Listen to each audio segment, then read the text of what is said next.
foram os defensores públicos, os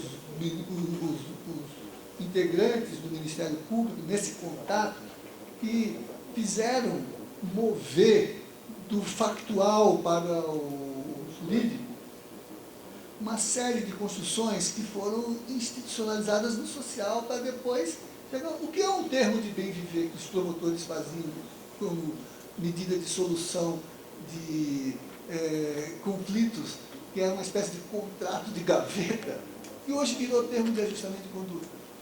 O que é um acordo de cavalheiros, que hoje aí o CAD promove, do ponto de vista do reconhecimento, da capacidade de pactuar dos corpos sociais, né? E que, todavia, está, vamos dizer assim, nas dimensões judiciais, nas conciliações, das mediações que são estabelecidas. Então, tem que ser sensível a esse fato de que as normas apresentam pontos de partida, né? O casamento era a definição da família no regime pré-constitucional, mas a situação de fato já havia se interposto para transformar a união de afetos na base da definição da família. A Constituição reconheceu isso e disse entre homem e mulher. Mas ontem teve a marcha LGBT, não é isso? O que é homem e o que é mulher? Né? Então, a mediação jurídica vai junto com a mediação social. E a gente precisa perceber isso. Então, eu não quero me alongar mais, mas a cada um desses pontos a gente poderia trabalhar muitas questões, só que eu acho assim, na situação atual, a gente ainda tem um velho que, embora já percebendo o nascimento do novo, ainda tem muita capacidade de interferência. Hegel dizia que a crise existe porque o velho não morreu de todo e o novo não nasceu inteiramente, mas ele se complica. Então tem muito do velho, o positivismo jurídico dos cursos de direito, apesar da abertura interdisciplinar dos novos currículos. Apesar da valorização do sistema extensionista, por exemplo, que transformou a antiga advocacia de pobres em assessoria jurídica universitária. Né? Apesar disso, as questões ainda estão colocadas e o trabalho de uma escola é ser parteiro do nascimento do novo e coveiro da morte do velho. Né? Eu acho que essa é a escola, ser coveiro do velho. Tem cascões astrais aí, para usar uma linguagem espiritualista, mediúnica, né? Cascões astrais aí circulando, assustando, assombrando, né? Transformando tribunal e instituição em mausoléu, né? Tá lá o fantasma da ópera, o fantasma do tribunal, né? Mas tem um novo que eu preciso fazer nascer. Eu acho que isso é um trabalho da escola, que é assim a tradição das grandes escolas. Né? Perceber a emergência e fazer também aquilo que o ministro disse. Olhar para o que a gente tem diante dos olhos e já não ver. Né? Aliás, a frase é do Schopenhauer. Diz assim, o importante não é inventar coisas novas, mas olhar de forma diferente para o que se tem diante dos olhos e não se vê. Não se vê por conta da ideologia, não se vê por conta da obviedade, não se vê por conta da falta de distanciamento. Isso que ele falou aí de olhar a nossa cidade, viaje e volte. Viaje e volte. E já vi a cidade diferente. Não é que ela é nova, é que a gente não viu. Eu acho que no nosso campo está cheio disso. A escola, acho que poderia...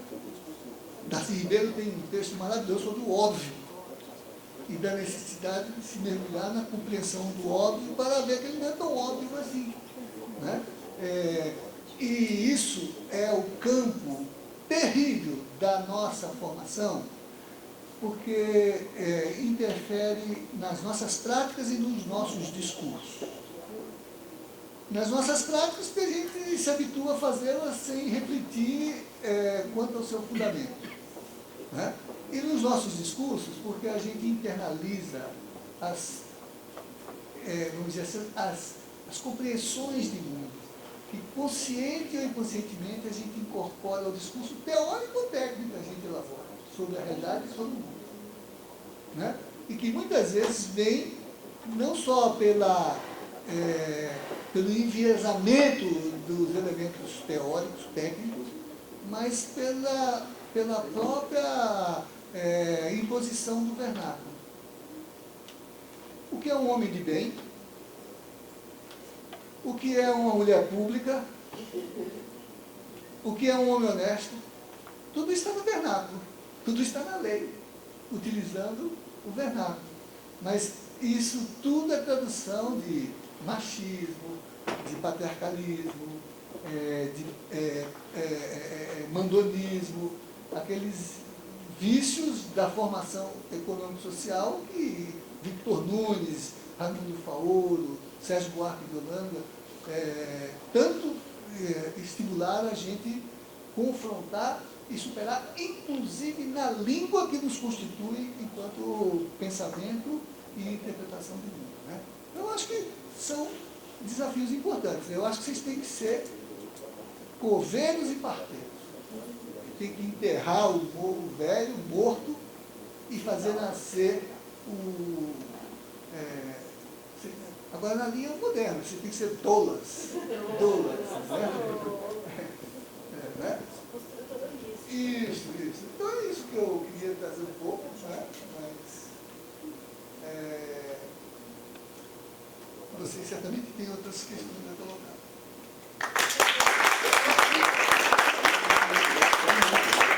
Boa tarde a todas e todas. Meu nome é Thalita, estou aqui representando...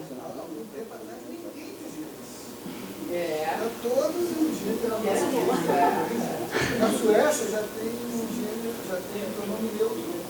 Sabe por que surgiu o pronome neutro? Porque se colocou a questão da sucessão da realeza pela mulher.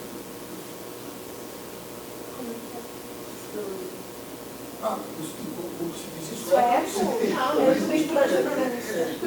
Mas ele é dito e representa, se coloca no lugar de homem e de mulher, independentemente de ser masculino. Bom,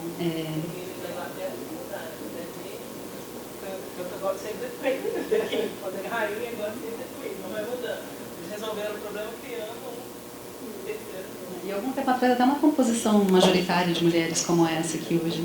Também acho que era mais difícil também de acontecer, né? A cansoria é uma expressão eminentemente feminina. Acaba sendo mesmo. Pois Muito nos últimos anos, mas é impressionante. Já teve posse de 16... Fazer meus cumprimentos institucionais e agradecer o convite da Adriana e da Patrícia, né, que para nós realmente é uma pauta prioritária dentro da Secretaria de Reforma do Judiciário, a possibilidade de dialogar e também de atuar em conjunto com a Defensoria Pública.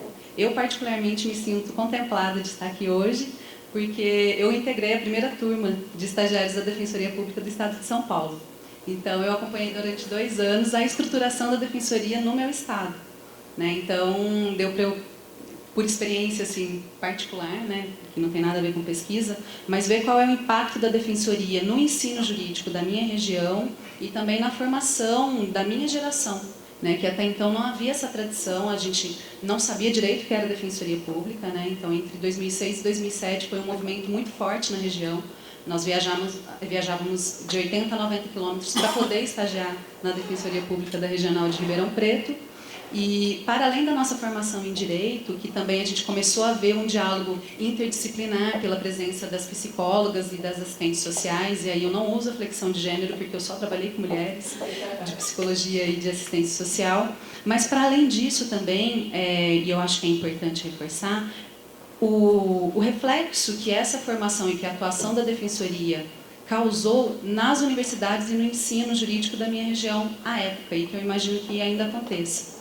Então, todas aquelas questões que até o ministro antecipou também anteriormente sobre tutela coletiva, então, há que se questionar a representatividade adequada, a pertinência temática, qual que é a influência, os limites e possibilidades de incorporação de um modelo inspirado em class action, né, para trazer para o sistema brasileiro. Além disso, direito à saúde, quais são os limites e as possibilidades, né, sopesamento, né, entre os princípios fundamentais de previsão constitucional. Então, todas essas temáticas que eu acho que ainda hoje, de alguma forma, são debatidas dentro da Defensoria Pública, a época nos inspirou a pesquisar e também a realizar as nossas monografias de conclusão de curso nesses temas. Então, invariavelmente, na minha turma e nas subsequentes, né, depois durante o mestrado eu ainda continuei a acompanhar, a tutela coletiva e direito à saúde aparecia pelo menos em 2, 3 dissertações por sala de aula. E até então, se a gente for pegar uma análise do que havia sendo produzido dentro da Unesp, né, que é onde eu me formei, Universidade Estadual Paulista, até então não estava tão forte. Né, mas que realmente ganhou fôlego, enfim, dentro da universidade, que acabou também sendo dissertação minha de mestrado. Mas, além disso, também uma alegria dupla também por estar ao lado da Luzeni, que foi a minha coordenadora também no IPEA, onde eu trabalhei como assistente de pesquisa. Ela coordenou uma pesquisa gigantesca sobre acesso à justiça no Brasil, né, dentro do âmbito dos juizados especiais federais, e eu fiz parte da equipe dela, fazendo os estudos de caso, né, viajando pelo Brasil para tentar compreender o fenômeno, né. E um dos nossos desafios era encontrar o defensor público, a defensora pública atuando, principalmente, né, nos juizados, né, e a gente via uma tendência da sua... Enfim, não por falta de disponibilidade, mas realmente por questões estruturais e falta de pessoal, mas eles acabavam sendo, de alguma forma, absorvidos pelas demandas penais, né? Pelas demandas penais. E também de estar ao lado do professor José Geraldo, né? Como aluna da UNB que sou, né? É sempre um prazer estar junto com ele e ouvir os ensinamentos dele. Nós havíamos até pensado em algumas, quando foi feito o convite, né? Alguns temas que seriam de interesse para que a gente pudesse discutir aqui. Nós debatemos sobre, então, quais seriam os desafios da estruturação de uma agenda de formação para uma escola nacional. E até o Fábio, né, do IPEA, também nos provocou para que a gente pudesse tentar trazer, de alguma forma, a visão externa que nós temos em relação ao órgão e, de alguma forma, também pensar no diálogo com algumas preocupações que estão presentes. O desafio de se tornar, né, capilar nos estados, a gente sabe, pelo menos pela SRJ, o desafio que tem sido, né, a discussão sobre a PEC das comarcas, né, e essa equiparação dentro do sistema de justiça dos defensores com promotores e magistrados. Mas, para além disso, a gente ouviu hoje aqui outros desafios, a reciprocidade, né, e a paridade de armas como sendo um desafio no âmbito de constituição de conselhos, né, o que faz todo sentido. E, além disso, também, 2 temas que apareceram de uma forma muito forte nos elementos de fala, o acesso à justiça e a democratização, né? Direito para quem conhece e justiça para quem luta, né? Que acho que tem muito a ver também com a própria inspiração nossa de direitos humanos, de construção e luta por direitos e por processos de democratização. Bom, pensando nesses desafios também, além da proposta, né, eu vou falar de algumas possibilidades que no âmbito do centro de estudos é possível firmar algum tipo de parceria, mas além disso também a gente ousou trazer alguns resultados, né, antecipar um lançamento de uma pesquisa que nós vamos fazer essa semana, alguns resultados que dizem respeito diretamente à Defensoria Pública.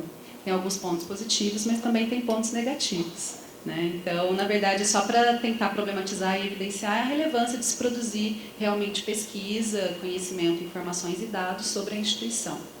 Né? O Sejus ele tem realizado uma série de pesquisas, né, que tem financiado, são pesquisas que são executadas por instituições de pesquisa, Fundação Getúlio Vargas, enfim, entre outras instituições de ensino. E certamente, assim, a Defensoria, para nós, acaba sendo um desafio, porque embora nos últimos editais a gente não tenha lançado nenhuma voltada especificamente para a Defensoria, ela tem aparecido de uma forma transversal nas pesquisas. Então, por exemplo, no estudo que nós lançamos sobre o impacto dos tratados internacionais no sistema processual brasileiro, uma das instituições, né, que eles foram avaliar é justamente a Defensoria Pública da União. Em que medida a Defensoria Pública estaria ou não utilizando essas normas de direito internacional, principalmente pensando na sua atuação nos processos judiciais, né, que é ela que teria que invocar as normas internacionais para que pudessem ser aplicadas, né. E o resultado é de baixa aplicação, né, dessas normas internacionais, o que até a gente problematizou como sendo um indício de que talvez a legislação interna hoje já contemple, em boa medida, a maior parte das demandas vindicatórias de direitos humanos, né, pelo menos daquilo que tradicionalmente é tutelado. Nós lançamos também uma pesquisa sobre os desafios da transparência, e aí já até também fazendo uma meia-culpa nossa em relação à produção de dados no sistema de justiça, né, a defasagem do próprio diagnóstico. Mas foi constatado também a insuficiência de dados e informações sobre os órgãos e as instituições do sistema de justiça, incluindo também a Defensoria Pública.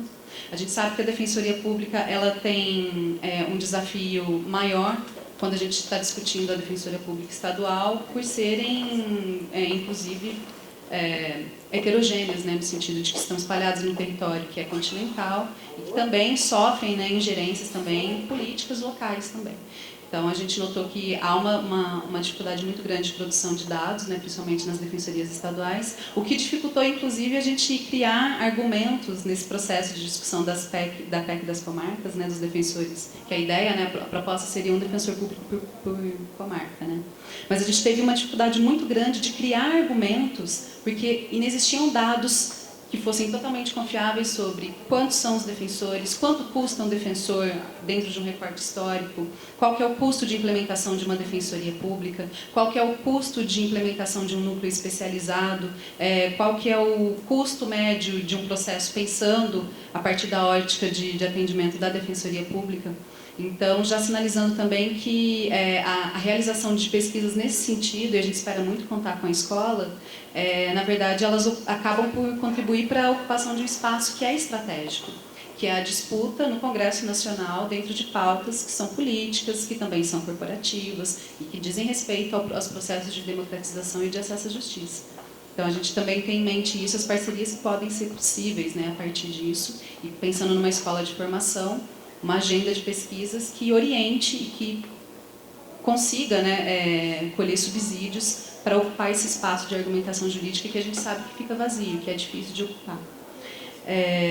E, além disso, também os diálogos interinstitucionais, né, como o secretário falou, a gente tem uma dificuldade muito grande dentro dos espaços de articulação, no sentido de conseguir, de alguma forma, homogeneizar os posicionamentos. A gente sempre tenta dialogar com o DEJ, a ANADEP e todas as associações possíveis, mas haver coesão, né, e haver um diálogo de um conselho superior ou de uma estrutura que consiga, de alguma forma, fazer um consenso dentro da carreira, também é uma pauta, pelo menos acho que é um ponto a ser discutido, um desafio a ser enfrentado por essa escola de formação.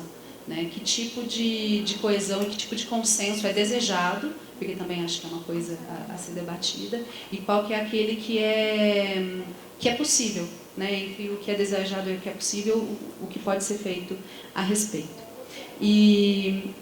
Bom, e aí além disso, né, deixa eu só antecipar, porque eu acho que acaba despertando também a atenção de quem já ficou cansado de ouvir muito tempo, mas, então, desses dados que já estão sendo produzidos sobre a Defensoria Pública, eu achei muito importante a fala do Daniel, no sentido de compilar as informações e as pesquisas, né, a produção que tem sido feita sobre a Defensoria, mas também pelos defensores públicos. Nisso também a gente sabe que, pelo centro, também é possível fazer uma parceria. A gente tem vários espaços para a divulgação disso, a gente tem o portal do Atlas de Acesso à Justiça, que a gente já conta com a colaboração da Defensoria Pública, fornecendo dados, né, sobre suas unidades e o quantitativo de seus membros, mas a gente também tem espaço de biblioteca virtual, onde a gente pode disponibilizar para acesso, a gente tem o site do Centro de Estudos, que também é um espaço possível para fazer essa disseminação, além da possibilidade também de fazer essas produções impressas em conjunto, né. Eu acho que, em termos práticos, isso é bem relevante a gente já deixar como uma possibilidade de ser feito. E nesse estudo, né, voltando então, nesse estudo que a gente vai lançar essa semana, e aí já até antecipo também o convite para que todos estejam presentes, inclusive se quiserem enviar alguém para representar a instituição para lugar de fala também na mesa, a gente deixa em aberto, a gente estava tentando fazer uma articulação com a Defensoria do DF, mas, enfim, parece que ainda não foi possível confirmar a participação de nenhum representante, mas seria muito importante a participação. É um estudo sobre a advocacia de interesse público, né, o enfoque seria a advocacia popular, mas acabou que, dentro da pesquisa, pela importância que a interação com a Defensoria Pública e o Ministério Público e a sociedade civil adquire para a concretização e pela vindicação de direitos assume, acabou que a pesquisa foi desenhada de forma a tentar analisar essas interações que são feitas. Sociedade civil, Ministério Público, Defensoria Pública, além da formação, né, do advogado popular, né, atuando nas demandas.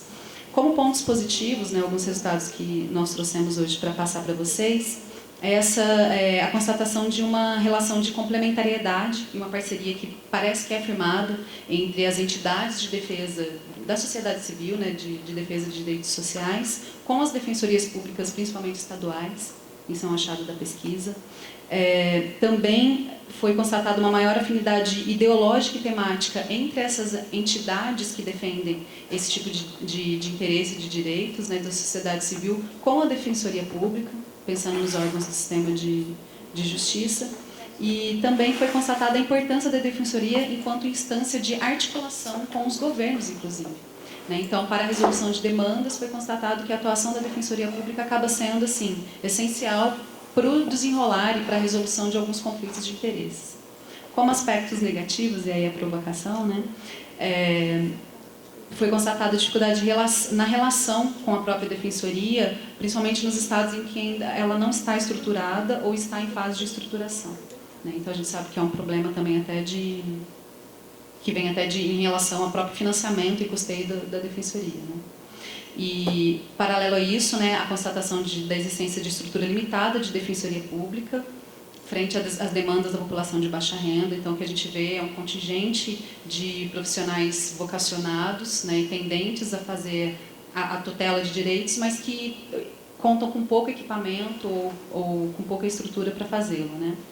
A falta de autonomia das defensorias públicas também foi apontada como um problema. A gente sabe também que já é uma pauta que a Defensoria Pública da União e dos Estados já vem, né, vindicando há algum tempo.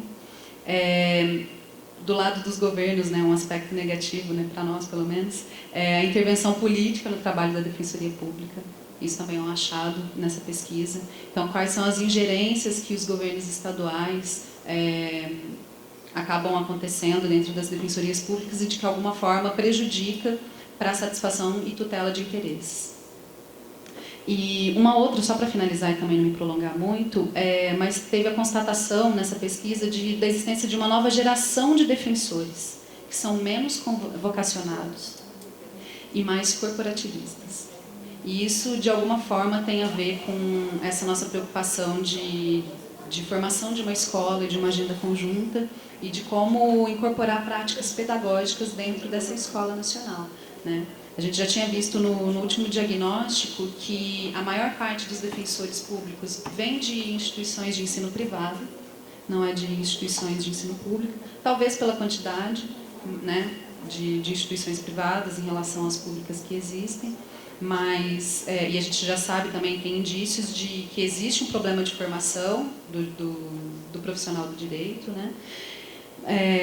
Mas, para além disso, né, nessa pesquisa, isso veio à tona como um achado. Né? Então, que profissional é esse que está ingressando então, nos quadros iniciais de carreira, que não é vocacionado e que, de alguma forma, não tem afinidade com aqueles temas que a gente discute, com aquela ideia de justiça social, de transformação do direito, né, de luta por vindicações de direito, e que nessa pesquisa agora já aparece como, olha, não tem sido esse o profissional. Se for possível fazer uma comparação, o profissional que está ingressando na carreira tem um outro perfil. Ele é mais corporativista e ele é menos vocacionado. Né? Então, na verdade, era só essa minha contribuição. E reforçar mais uma vez, então, Adriana, nosso interesse na parceria.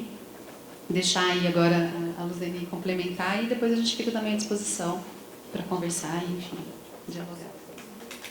Mas eu prometo, Adriana, que eu vou me esforçar para ser sintética. E, na verdade, depois de tudo que já foi dito aqui essa tarde, me resta pouco a dizer. Em primeiro lugar, eu queria esclarecer a todos que eu não tenho formação jurídica. Minha formação é em Ciências Sociais e Sociologia. Eu sou pesquisadora, então eu olho bem de longe isso que eu chamo de sistema de justiça e a instituição, o órgão Defensoria Pública de vocês. Eu peço que vocês me desculpem se eu disser alguma coisa que não soe adequado aos ouvidos de vocês, exatamente pela posição de onde eu falo. Mas o que eu trago aqui são reflexões que eu faço, não só, né, dessa posição externa de formação, mas também de pesquisadora. Eu lido com a Defensoria Pública como um órgão que atua e produz resultados. E a gente busca, assim como se faz em relação a outros órgãos, objetivar, na medida do possível, essa realidade.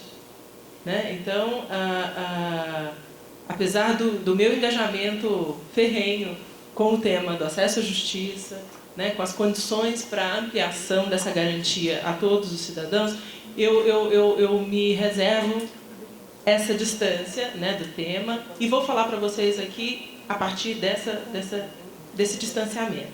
Bom, ainda assim, eu acho que a primeira declaração que eu tenho que fazer aqui agora é que, para mim, é inequívoco o fato de que a Defensoria Pública é o resultado mais expressivo, mais emblemático de uma luta social e de um compromisso público com a garantia do acesso à justiça.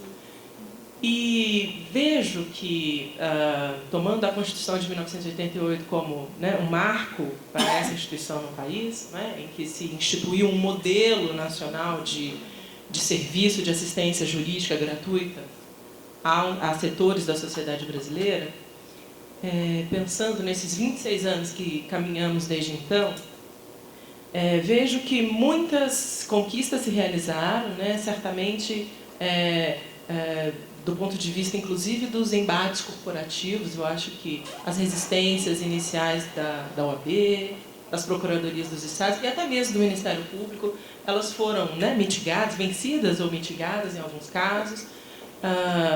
A instituição como um todo vem se fortalecendo, se equipando, não é?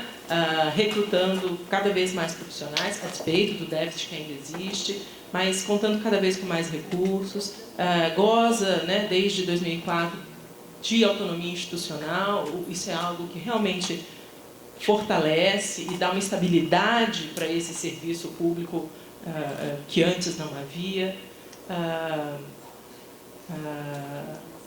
Agora, né, a própria debate aqui hoje, quente entre vocês, eu vejo, mas o reconhecimento da legitimidade da atuação, né, na tutela coletiva é algo também que só reforça, né, a instituição como um todo.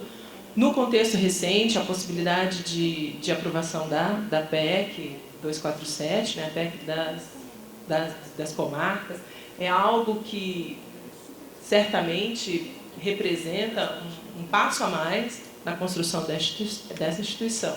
Então, acho que ganhos houve vários, não é? Mas essa é uma instituição em construção ainda, não é? Acho que isso é inegável. São 26 anos, isso é muito novo. Alguém já falou aqui hoje dessa juventude. Essa juventude traz energia, mas, e que deve ser, né, canalizada para a construção permanente dessa instituição. Mas, por outro lado, eu vejo também que esse é um momento de reflexão.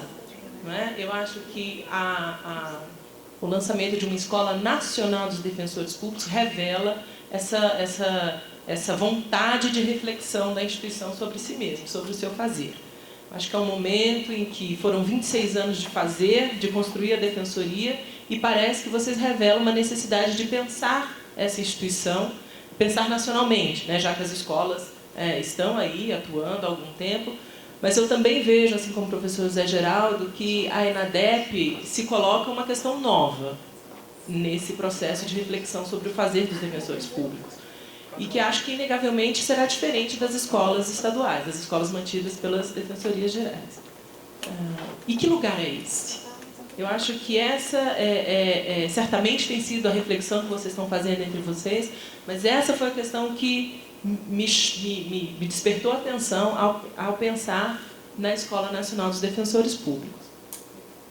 E pensando, então, né, nessas duas questões, de um lado, uma instituição em franco processo de consolidação, de institucionalização.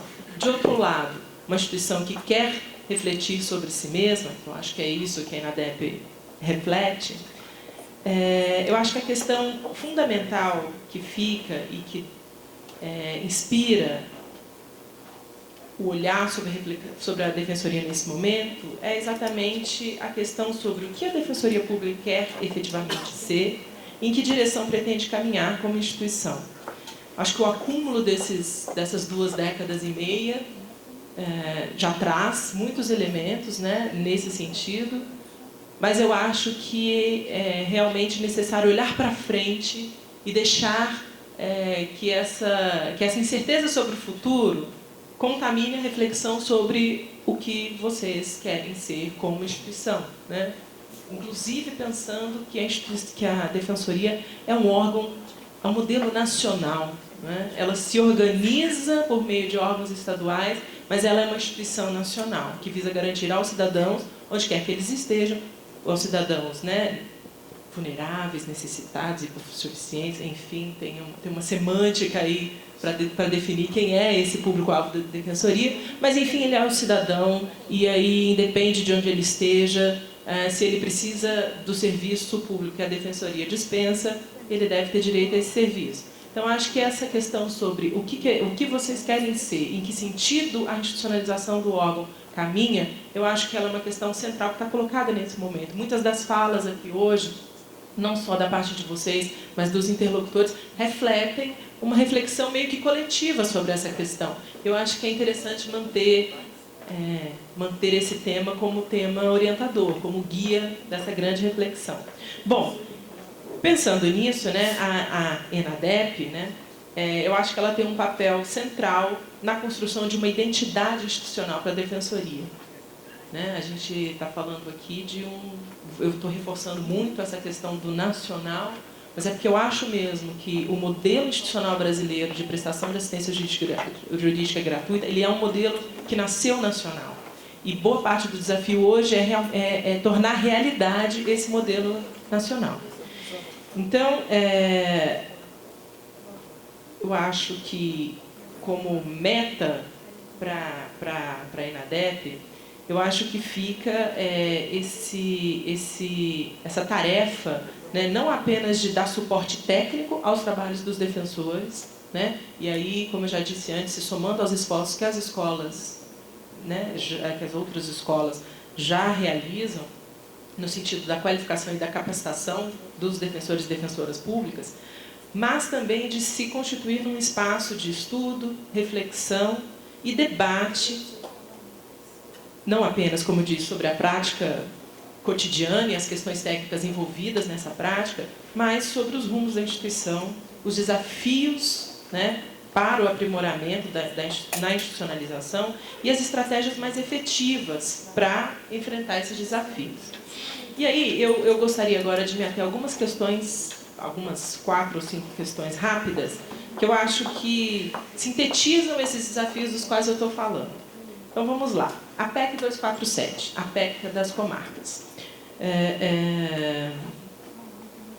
Faço referência a ela não só porque, né, é emblemático do momento que a Defensoria vive, é o tema em debate, mas também porque o IPE, em certa medida, foi parceiro, né, na colocação desse tema em debate, não é, por meio da realização, junto com vocês, com a ENADEP, do mapa da Defensoria, né, um esforço, primeiro, de organização sistemática de informações sobre a realidade da Defensoria Pública no Brasil, que revelou, né, informações muito diversas sobre a Defensoria, mas que são centrais para conhecer o órgão, né, em relação às áreas de atuação, as principais áreas de atuação, em relação à sua distribuição no território, o problema do déficit, né, do provimento das vagas, e o déficit se revela. Enfim, um esforço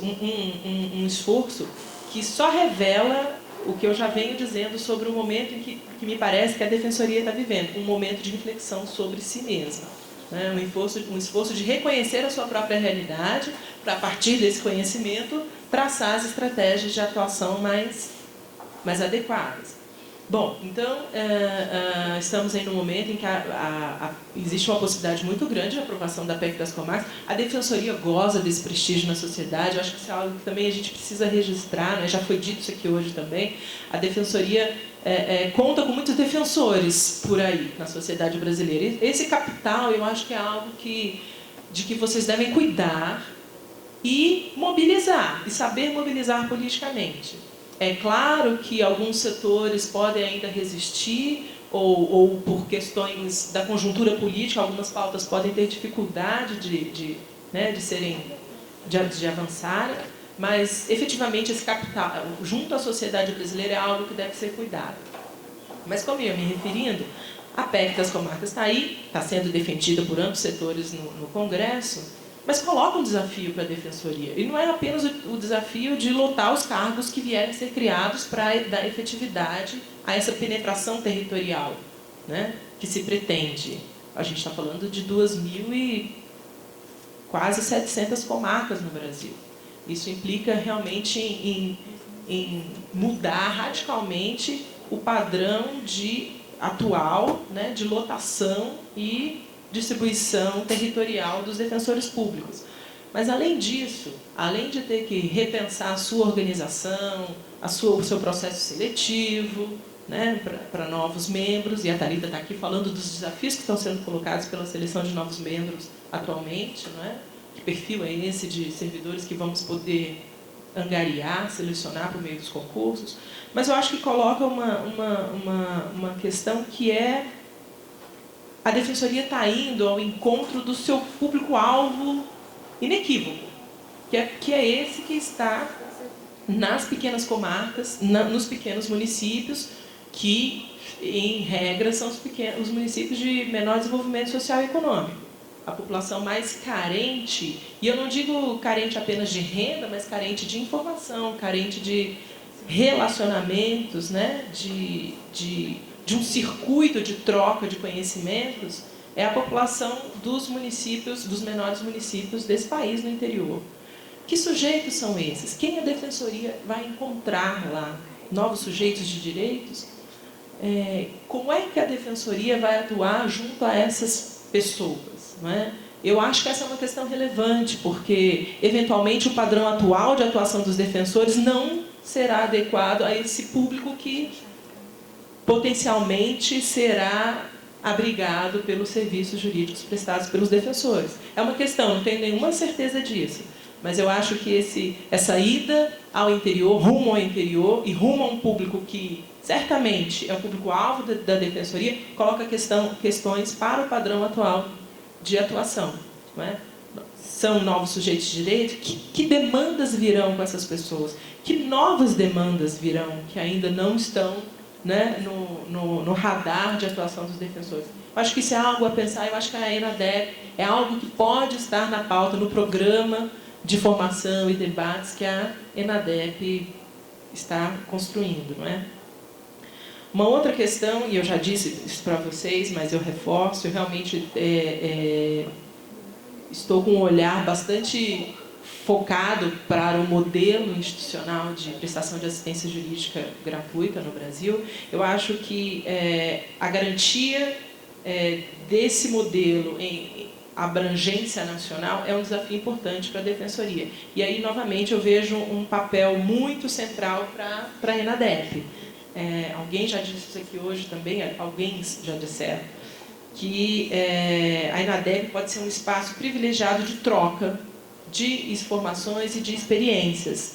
Né? A gente está falando de um país muito heterogêneo e muito desigual. A realidade que os defensores vivenciam Brasil afora é absolutamente, radicalmente diferente uma da outra. E esse espaço aqui pode ser um espaço de troca, de debate e de articulação